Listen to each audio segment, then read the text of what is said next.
सुधांशु जी, शुरुआत आपके साथ सर। प्रधानमंत्री नरेंद्र मोदी आज सत्र शुरू होने से पहले जब मीडिया के सामने आते हैं तो वो खुद इस बात को रेखांकित करते हैं कि सरकार चलाने के लिए बहुमत होता है, देश चलाने के लिए सहमति जरूरी है। ऐसे में 18वीं लोकसभा की शुरुआत होती है सुधांशु जी, लेकिन सहमति बन नहीं पाती।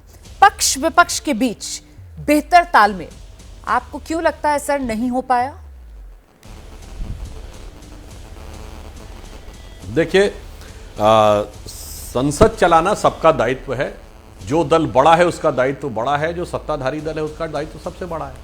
तो मानी हुई बात है, अगर कोई दल अब बड़ा होकर आया है तो उसका दायित्व भी बड़ा होकर ही आया है, और इसके लिए सभी की जिम्मेदारी है जनता के प्रति। अब समस्या क्या आती है कि अगर हम किसी विषय के ऊपर स्वस्थ बहस की बजाय हमारे मन में पूर्वाग्रह हो कि इस विषय पे बहस नहीं करनी है, तब समस्या होती है, जो पूर्व के समय में कई बार पिछली लोकसभा में हुआ। मेरा मानना है कि अब उस विषय को छोड़ देना चाहिए, और अब चूंकि विपक्ष की संख्या बढ़कर आई है तो दायित्व भी बढ़कर आया है, तो उन्हें आकर इस विषय के ऊपर जो भी हो स्वस्थ लोकतांत्रिक परंपरा के अनुरूप अपना जो विचार हो रखना चाहिए। तो वही माननीय प्रधानमंत्री जी ने कहा है कि संसद के सत्र के दौरान नहीं, तो मतलब आपने पूरी जिम्मेदारी विपक्ष पर डाल दी। आप ये कह रहे हैं कि साहब पक्ष विपक्ष के बीच बेहतर तालमेल इस वजह से नहीं हो पाया क्योंकि विपक्ष जो है उसने जिम्मेदारी नहीं निभाई, उसके नंबर बढ़े हैं तो उसको बड़ी जिम्मेदारी निभानी चाहिए थी, ये कह रहे हैं आप?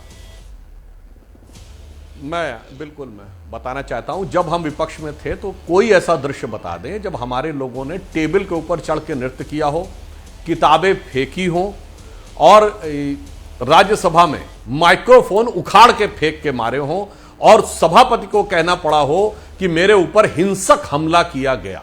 और ये करने वाले छोटे मोटे लोग नहीं थे, टीएमसी के संसदीय दल के नेता थे, आम आदमी पार्टी के संसदीय दल के नेता थे, कांग्रेस के वरिष्ठ नेता थे। आज के मौके पर आज तो इसलिए मैं कह रहा हूं, ठीक है, आज के मौके पर आज ही की बात करते हैं, इतना पीछे नहीं जाते हैं। मैं सुप्रिया जी के पास आ रही हूं, मैं वही तो कह रहा हूं। सुप्रिया जी, मैं आपसे जानना चाहती हूं, 18वीं लोकसभा का शुभारंभ का मौका था। आज तो सिर्फ जो नए चुनकर आए सांसद हैं उनको एक तरीके से शपथ ही लेनी थी, लेकिन इसका आगाज भी विपक्ष ने विरोध प्रदर्शन के साथ करना जरूरी क्यों समझा? आप सबको मेरा नमस्कार। बिल्कुल भी विरोध प्रदर्शन के साथ करना नहीं समझा। इस देश के सबसे पवित्र ग्रंथ, इस सबसे पवित्र किताब संविधान को हाथ में लेकर, संविधान को आज का दिन साक्षी मानकर अगर हम सदन में अंदर जा रहे हैं, इसमें क्या आपत्ति हो सकती है? क्या अद्भुत नजारा था, मुझे तो अद्भुत लगा, और मुझे लगता है बीजेपी को भी ये करना चाहिए।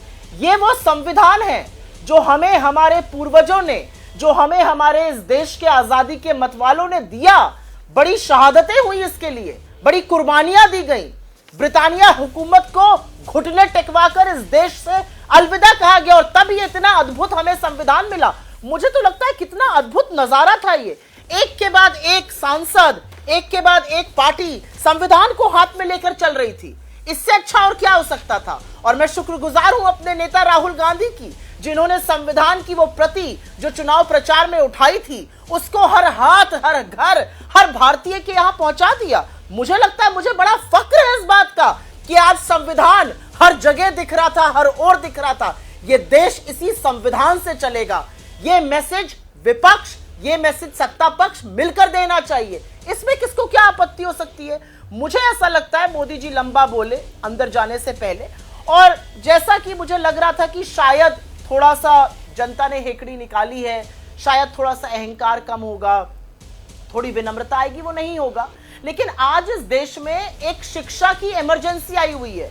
और रोमाना जी, मैं 25 सेकंड में सिर्फ एक बात कहना चाहती हूँ जी। ये वो देश है जिसकी शिक्षा का लोहा बड़े बड़े विश्व के देश मानते हैं। ये वो देश है जिसने कैलिफोर्निया में सिलिकॉन वैली को एक नहीं 50 टेक टाइटल्स दिए हैं। माइक्रोसॉफ्ट का हेड से लेकर गूगल का हेड, वोडाफोन का हेड से लेकर कितने हेड दिए इस दुनिया को। तो शिक्षा के बल पर हमने ये सब किया, और आज इस देश में शिक्षा का जो माहौल बन गया है, पेपर लीक पर पेपर लीक हो रहा है, परीक्षाओं पे परीक्षाएं स्थगित हो रही हैं। मुझे लगता है ये बहुत गहन मुद्दे हैं। मुझे दुख हुआ ये देखकर कि जब धर्मेंद्र प्रधान जी शपथ लेने जा रहे थे तो लोग नीट नीट कह रहे थे। सोचिए, नीट का साया हमें सदन में दिखा, लेकिन दिखना जरूरी है क्योंकि सदन में लोगों की बात होनी चाहिए। तो अच्छा, वो आपने बता दिया कि कैसे जब धर्मेंद्र प्रधान शपथ लेने जा रहे थे तब वहां पर नीट नीट के नारे गूंजे, अमित शाह जब शपथ लेने जा रहे थे तब वहां पर बाकायदा संविधान की प्रतियां दिखाई गई, है ना।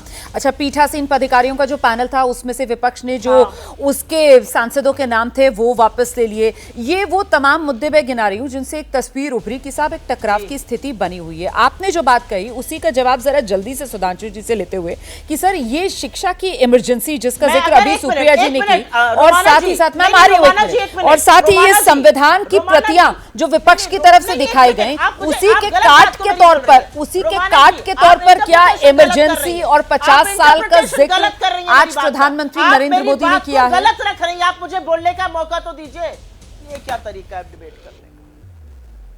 सुधांशु जी बोलिए बोल लीजिए। इस तरह से थोड़ी डिबेट होता है। मैं बोल रही थी और आपने देखिए, मैं बस इतना कहना चाहती हूँ धर्मेंद्र प्रधान जी पर, मैं एक बात कहना चाहती हूँ, धर्मेंद्र प्रधान जी के उठने पर अगर नीट सुनाई दिया तो ये अच्छी बात थी। ये देश के लोगों का मुद्दा है। अगर संविधान की प्रति अमित शाह जी को दिखाई गई तो उनको याद रहना चाहिए कि इस संविधान के इतर उतर दूसरी कोई बात नहीं हो सकती है।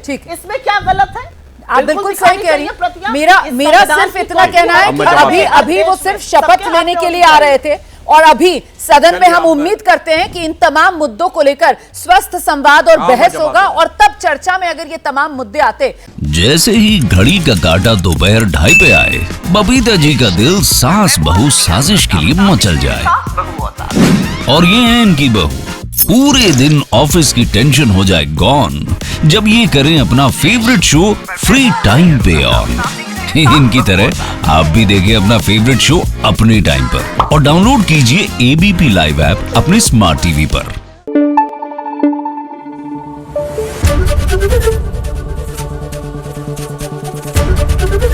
एबीपी न्यूज आपको रखे आगे।